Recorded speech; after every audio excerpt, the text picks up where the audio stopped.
4 നിലകളിൽ എന്താണെന്ന് വെച്ചാൽ നമുക്ക് സാധനങ്ങളൊക്കെ വാങ്ങാൻ പറ്റിയിട്ടുള്ള മാളുകൾ.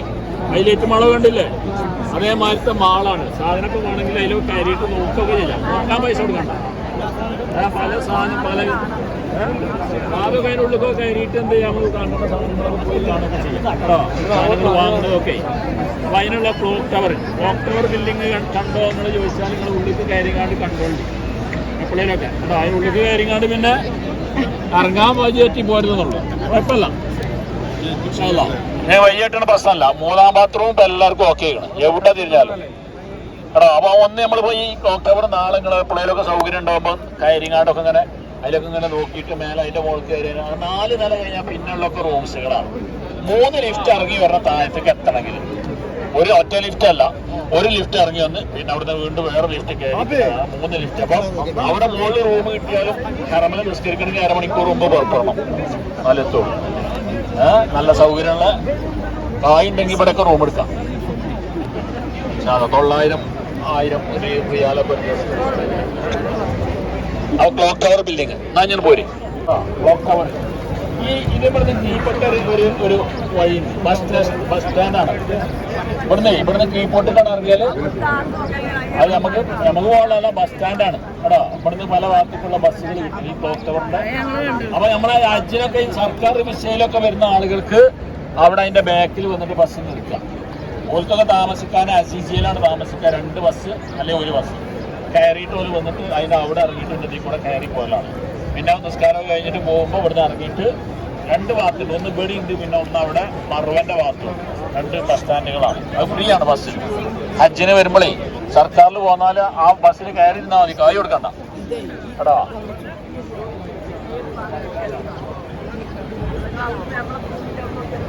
ഉണ്ട്. അപ്പം അതിന് എയർ പാസിങ്ങിനുള്ള ഒരു ഇതാണത് കേട്ടോ. ടണലാണ് അതിൻ്റെ അടിയിൽ കൂടെ പോകുന്നത്. അതിങ്ങനെ പോയിട്ട് അവിടെ പുറത്തിയാടും.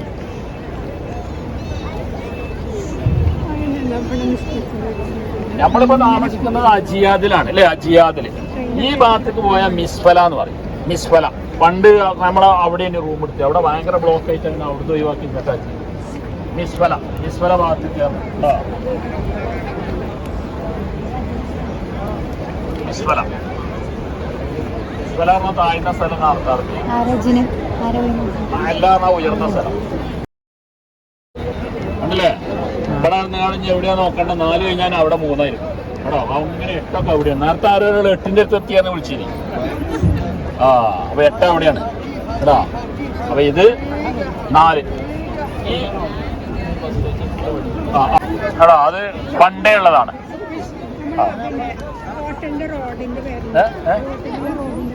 ഏത് നമ്മളാ അജിയാദ് റോഡല്ലേ. ഏതെങ്കിലും ഉദ്ദേശം ചോദിച്ച് ആകെ പിന്നെ ഒഴിവാക്കി. ഇവിടെ വെള്ളം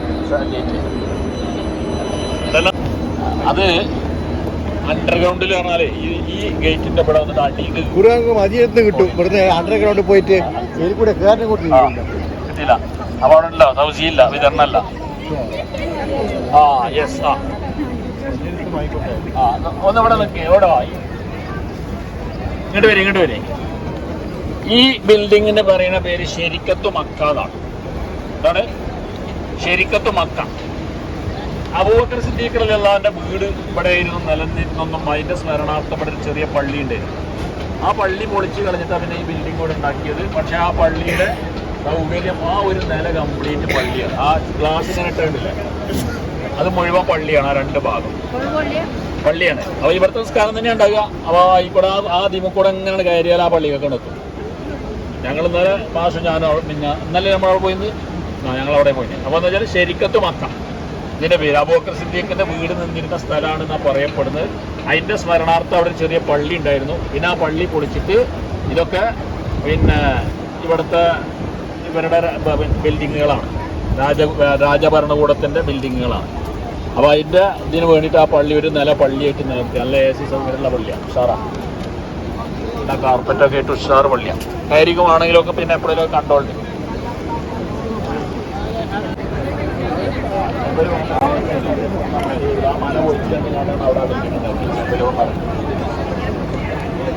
അതാണ് നമ്മുടെ ഗേറ്റ്, ഫഹദ് ഗേറ്റ്. നേരത്തെ ഇത്ര വലിപ്പമുള്ള ഗേറ്റ് വേറെ ഇപ്പൊ അപ്പുറത്തൊക്കെ ഉണ്ടാക്കി. പകുതി ഗേറ്റാണ്.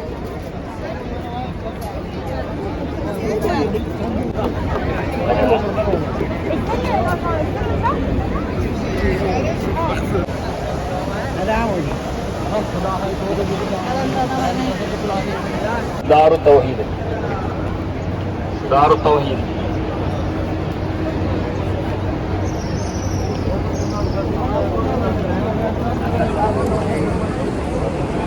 അണ്ടർഗ്രൗണ്ടിക്ക് വഴിയുണ്ട്. അണ്ടർഗ്രൗണ്ടിക്ക് ഇറങ്ങിപ്പോയാൽ അവിടെ ഖുർആൻ വിതരണം ഉണ്ടാവില്ല. രാവിലെ 8 മണിക്കൊക്കെ ഉണ്ടാവില്ല. ലൈബ്രറി മേലെ ലൈബ്രറിയിൽ നിന്ന് കൊടുക്കൂല. ലൈബ്രറിയിൽ നമുക്ക് പോയി ഇരുന്ന് വായിക്കോയേ.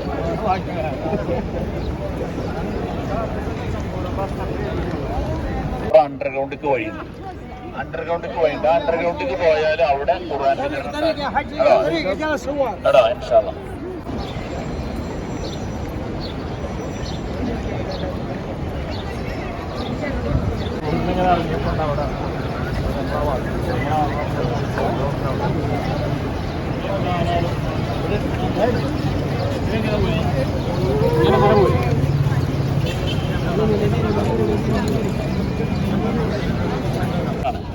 ആകെ പൊളിച്ച് കളഞ്ഞിട്ട് പിന്നെ ഈ ഭാഗം ചെറുവല് ഭാഗം എന്നാണ് പറയുന്നത്. ഇത് മൊത്തം പൊളിച്ച് കളഞ്ഞാണ്ട് ഇവിടെ പള്ളിയൊക്കെ വന്നത്.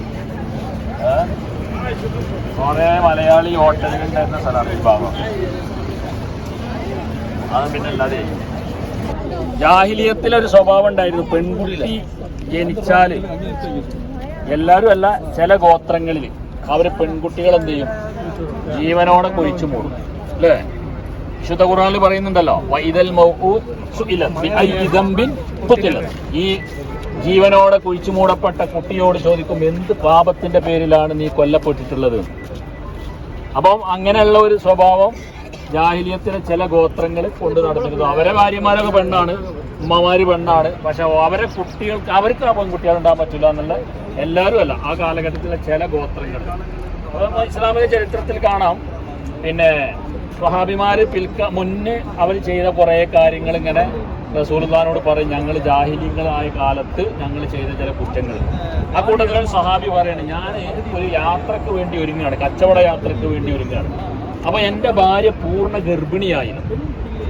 അപ്പൊ ഞാൻ ഭാര്യയോട് പറഞ്ഞു, നമ്മളെ കുട്ടി ജനിക്കുമ്പോൾ അത് ആൺകുട്ടിയാണെങ്കിൽ അവനെ ഇന്ന പേരിടണം, പെൺകുട്ടിയാണെങ്കിൽ ഞാൻ പറയേണ്ടല്ലോ എന്താ ചെയ്യേണ്ടത്, കുഴിച്ച് മൂടിക്കളയണം എന്നാണ്.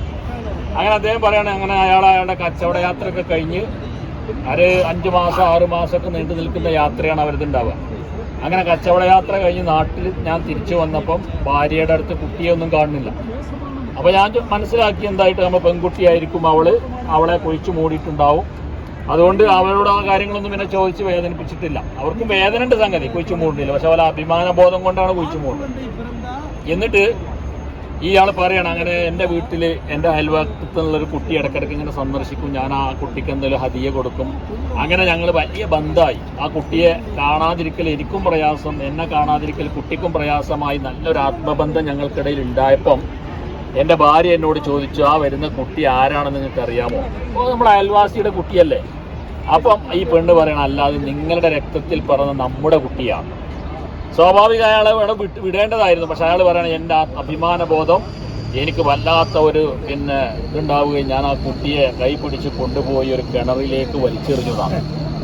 എന്നിട്ട് ആ കുട്ടി അതിൽ മരിച്ചു എന്ന് ഉറപ്പുവരുത്താൻ ഞാനൊരു വലിയ പാറക്കല്ല് വലിച്ചതിൻ്റെ മുകളിലേക്ക് ഇട്ട് അതിനെ കൊന്നു കളഞ്ഞു എന്ന് ഞാൻ ജാഹിലിയത്തിൽ ചെയ്ത കുറ്റമാണ് നബിയെ എന്ന് നബിനോട് ഈ സ്വഹാബി ഏറ്റു പറയുന്നു. ഓരോരുത്തരുടെ കാലഘട്ടത്തിൽ ചെയ്തിങ്ങനെ നബിനോട് പറയും, ജാഹിലിയത്തിൽ ചെയ്ത. അപ്പോൾ ആ ജാഹിലിയത്തിൻ്റെ ഒരു ചെറിയ ഭാഗം പെണ്ണിന് ജീവിക്കാനുള്ള അവകാശം നൽകിയ മതമാണ് ഇസ്ലാം. അല്ലേ? ഇസ്ലാം പെണ്ണിന് അധികാരം കൊടുക്കുന്നില്ല, അവകാശം കൊടുക്കില്ല എന്നൊക്കെ ആളുകൾ വെറുതെ പ്രചരിപ്പിക്കുകയാണ്. അങ്ങനെയല്ല, പെണ്ണിന് വലിയ പദവി കൊടുക്കുന്നുണ്ട്, വലിയ സ്ഥാനമാനങ്ങൾ കൊടുത്തിട്ടുണ്ട്. അങ്ങനെ പെണ്ണിന് ഈ ജീവിക്കാൻ പോലും അവകാശമില്ലാത്ത കാലത്ത് അവൾ നിങ്ങളുടെ ഒരു പാതി തന്നെയാണ്, നിങ്ങളുടെ ഭാഗം തന്നെയാണെന്നൊക്കെ പറഞ്ഞ് റസൂലുള്ളാഹി സ്വല്ലല്ലാഹു അലൈഹി വസല്ലമ പെണ്ണിനെ ആദരിക്കണം. അവളെ നിങ്ങൾ മുഖത്തടിക്കാൻ പാടില്ല, അവളെ ശകാരിക്കുകയാണെങ്കിൽ തന്നെ നിങ്ങളുടെ ബെഡ്റൂമിൽ വെച്ച് ശകാരിക്കാൻ പാടുള്ളൂ, അവിടെ അഭിമാനബോധത്തെ ക്ഷതപ്പെടുത്താൻ പാടില്ല എന്നൊക്കെ റസൂലുള്ളാഹി സ്വല്ലല്ലാഹു അലൈഹി വസല്ലമ തൻ്റെ ഉമ്മത്തിനെ പഠിപ്പിക്കുന്നുണ്ട്. നബിക്ക് അങ്ങനെ തന്നെയായിരുന്നു ഭാര്യമാരോട് പല കാര്യങ്ങളിലും അഭിപ്രായം ചോദിച്ചിട്ടായിരുന്നു നബി സല്ലല്ലാഹു അലൈഹി വസല്ലമ ഖദീജ റളിയല്ലാഹു അൻഹയാണ് പ്രവാചകരെ കൂടുതൽ സഹായിക്കുകയും പിന്തുണക്കുകയും ചെയ്തിട്ടുള്ളത്. പല യുദ്ധവേളകളിലും എന്ത് ചെയ്യണമെന്ന് റസൂലുള്ളാഹ് ഭാര്യമാരോട് അഭിപ്രായം ചോദിച്ചിട്ടുണ്ട്. അപ്പോൾ ഭാര്യമാർക്ക് നല്ല സ്ഥാനം കൊടുത്ത മതം തന്നെയാണ് ഇസ്ലാം കേട്ടോ. പണ്ട് ജാഹിലിയത്തിൽ അങ്ങനെ കുട്ടികളെ കൊയിച്ചു മൂടിയിരുന്ന ഒരു സ്ഥലമാണിത്. ആ സ്ഥലം ഈ ഒരു പഴയകാല ജാഹിലിയത്തിനെ നിങ്ങൾ മനസ്സിലാക്കിയാലേ ഇസ്ലാമിനെ നിങ്ങൾക്ക് ശരിക്ക് അറിയാൻ പറ്റുള്ളൂ എന്ന് ആയിഷ റളിയല്ലാഹു അൻഹ പറയുന്നുണ്ട്. അപ്പോൾ ആ ജാഹിലിയത്തിന്റെ ഒരു പഴയകാല അവശേഷിപ്പ് ഇവിടെ നിലനിർത്തിയേക്കാണ്. ഇവിടെ നല്ല ബിൽഡിംഗ് ഉണ്ടാക്കാനൊക്കെ പറ്റിയ സ്ഥലമാണെങ്കിൽ ഒരിത് ഈ ഒരു ചരിത്രം നമ്മളെ മനസ്സിലാക്കാൻ വേണ്ടിയിട്ട് ഇവിടെ വ്യത്യാസമാണ്.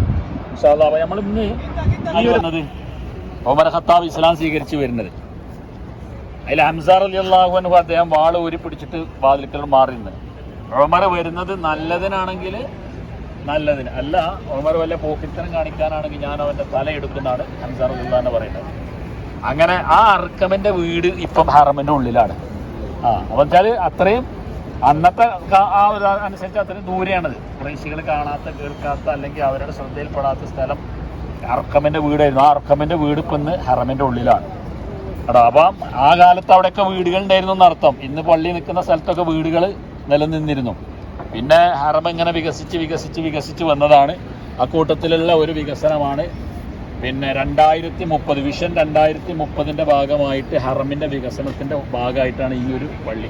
ഇതിൽ ഏകദേശം 5 ലക്ഷം ആളുകൾക്ക് നിസ്കരിക്കാനുള്ള സൗകര്യമുണ്ട്. ഇതിനുള്ളിലേക്ക് ഇത്ര കാണുന്ന അതേമാതിരി അങ്ങോട്ടുണ്ട്. ഇത്രയും വിശാലമാണ്. അതിനുള്ളിൽ കൂടെ നമുക്ക് കയറി നോക്കാം. നല്ല സൗകര്യമാണ്. എന്തോ ഒരു AC സൗകര്യമൊക്കെ ഉണ്ടോ. അതിൻ്റെ ഇടയിൽ കൂടെ ഇങ്ങനെ വണ്ടി കൊണ്ടുള്ള സൗകര്യമൊക്കെ ഉണ്ട്. ക്ലോസ് ചെയ്തിട്ടുണ്ടോ എന്നറിയില്ല.